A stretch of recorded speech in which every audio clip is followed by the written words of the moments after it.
மிக அருமையான ஒரு ஆலயம். இந்த வரேன். மிக அருமையான ஒரு ஆலயம். ஆலயத்தின் சாவடி பகுதி இது.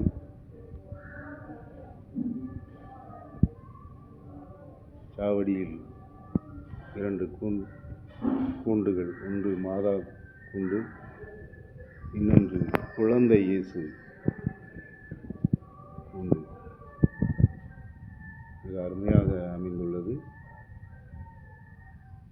வாருங்கள், ஆலயத்தின் உள்ளே செல்வோம். ஆலயம் பகலில் பூட்டப்பட்டிருக்கும், ஆனால் சிறிய கதவு திறந்திருக்கும்.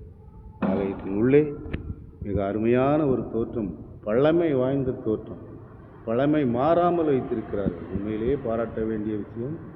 135 ஆண்டுகள் பழமை வாய்ந்த இந்த ஆலயம் மிக அருமையாக அந்த பழைய மாடலிலே பீடத்தை வைத்திருக்கிறார்கள். உண்மையிலேயே பாராட்டப்பட வேண்டியது.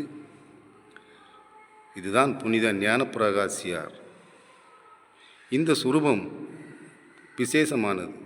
குறிப்பாக இத்தாலி நாட்டில் இருந்து இந்த சுரூபம் வரவழைக்கப்பட்டு அப்பொழுது இருந்த பங்கு தந்தையால் அர்ச்சிக்கப்பட்டு நிர்ணயிக்கப்பட்டது.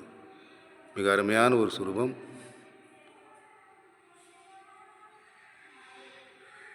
மிக அருமையான ஒரு ஆலயம், அருமையான வேலைப்பாடுகள்.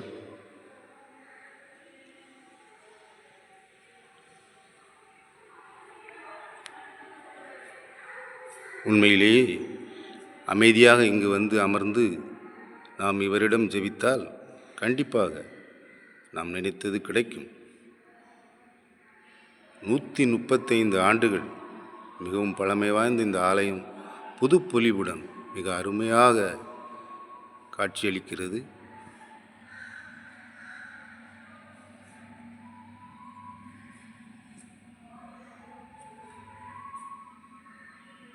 நல்ல விசாலமான இடங்கள்.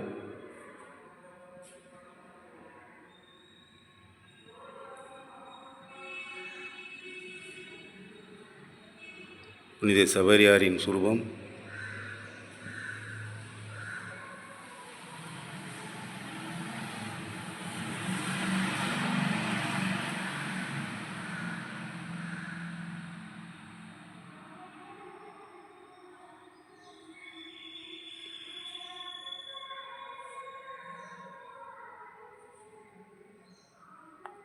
ஆகவே அன்பார்ந்தவர்களே, இந்த ஆலயம் உங்களுக்கு பிடித்திருக்கும். வாருங்கள். வள்ளியூரிலிருந்து கள்ளிகுளம் வந்து கள்ளிகுளத்திலிருந்து 3 கிலோமீட்டர் இந்த ஊருக்கு வர வேண்டும். வந்து இந்த ஆலயத்தை தரிசனம் பண்ணுங்கள். நீங்கள் நினைத்தது கண்டிப்பாக நடக்கும். நன்றி. மீண்டும் ஒரு அருமையான ஒரு நிகழ்ச்சியில் உங்களை சந்தித்து விடைபெறுகிறேன். இந்த நிகழ்ச்சி உங்களுக்கு பிடித்திருந்தால் லைக் பண்ணுங்கள், சப்ஸ்கிரைப் பண்ணுங்கள். நன்றி, வணக்கம்.